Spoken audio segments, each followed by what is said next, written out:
entrance has been the most memed thing of the year so far. The crash and Mackenzie Shirilla. She's finally at the point in the documentary where she's speaking. Recaps part 4. So, could you tell me why you want to give this interview, Mackenzie?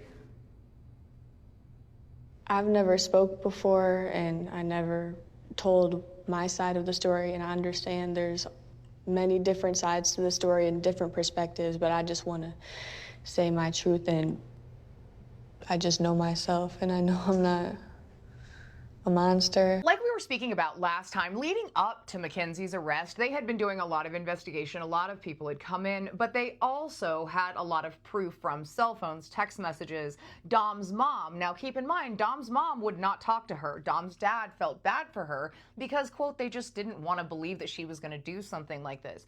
But it was a very volatile relationship where they would go back and forth in some pretty concerning ways. A couple weeks before everything happened, she actually threatened to unalive him over the phone. There was a car incident, which her mom actually defends and says, oh no, that was him, even though the evidence does seem to point another way. Even the arrest is criticized by her parents for there being too many cops there. Hi, Mackenzie. Don't touch my phone.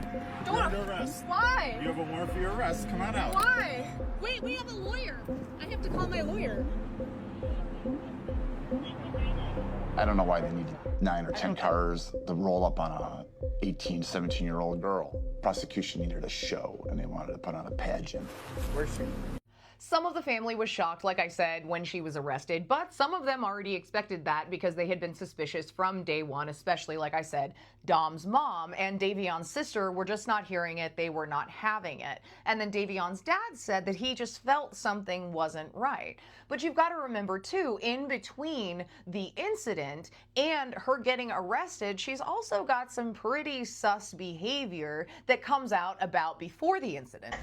Yeah, we have problems. Why are you trying to torment me? We have problems. But you're trying to.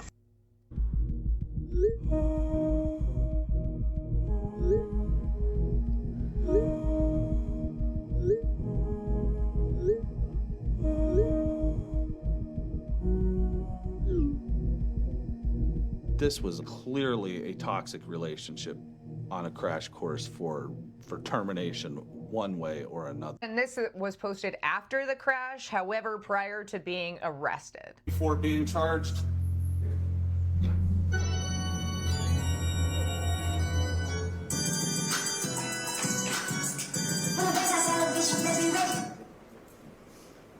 Are these posts? these are on Halloween of last year, so these would be post-crash, just before she was charged in November. Dressing up as corpses 3 months after she killed 2 people, it just sickened us to the very core.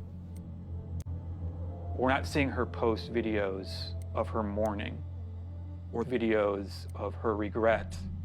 We're seeing posts of her living her best life. Another famous example from her social media, and this I think is very astute advice for younger people. You can post what you want on the internet, but you need to realize that if you're ever in a little bit of a situation, you're going to be analyzed by people who are much older than you, probably detached from whatever TikTok going-ons there are, and that may be perceived a little differently. Gotta figure like a pin, I've gotta figure like a doll. Don't care if you think I'm dumb, I don't care at all. Candy best, sweetie pie, wanna be adored. I'm the girl you die for. This video was made in 2021. You can see the date right there, April 2021. And of course, Rosie busts in at that point talking about those things that were brought as evidence, kind of laughing, saying, oh, well, it was a TikTok trend. You don't even get it, this sort of thing. That's kind of part of it, yeah, because these people aren't on TikTok, but that looks horrible.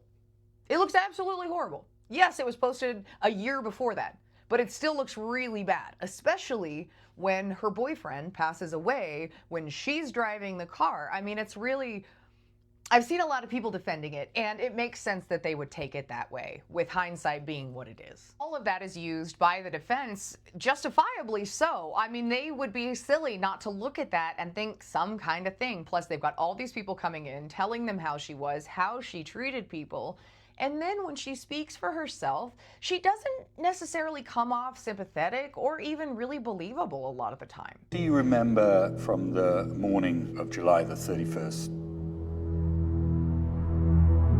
It was like 5 in the morning, and we decided to head back to Dom's house. And I remember turning on the street, and then I'm waking up in the hospital the next day, and then my whole life is shattered.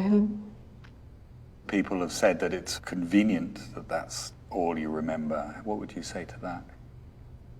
The whole morning is just like nothing, and it sounds crazy, but I'm not gonna like lie just because people want to hear a story. I have no recollection of that morning.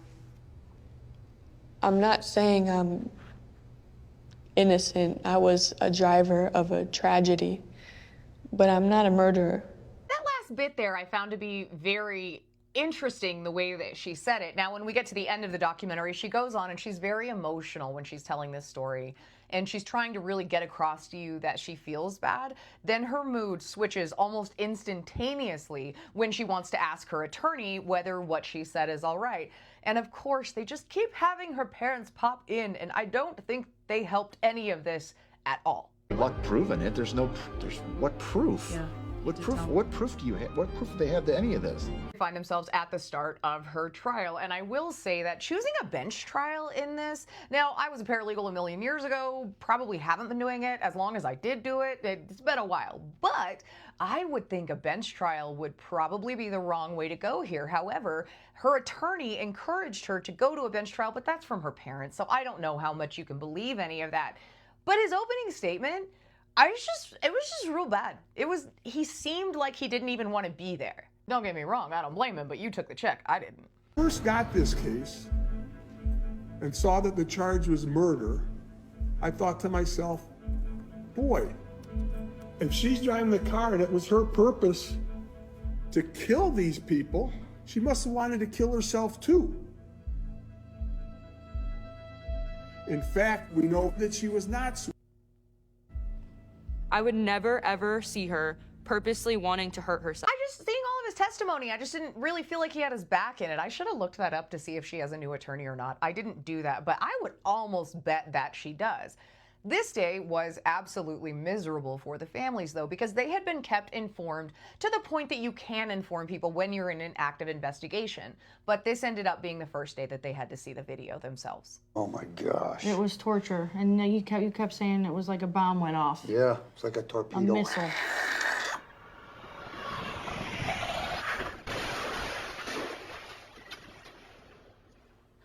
Brutal. Mm-hmm. Brutal. That's embedded. You never get rid of that. There was a pause, and my wife, Jamie, went into the bathroom and threw up. We'll meet you at the last part so we can wrap this up, where we're going to talk about the aftermath, the beautiful scholarship that Davion's family ended up starting in his honor to help people go to Barber College, and the most astute statement in this entire documentary that was made by Davion's dad at the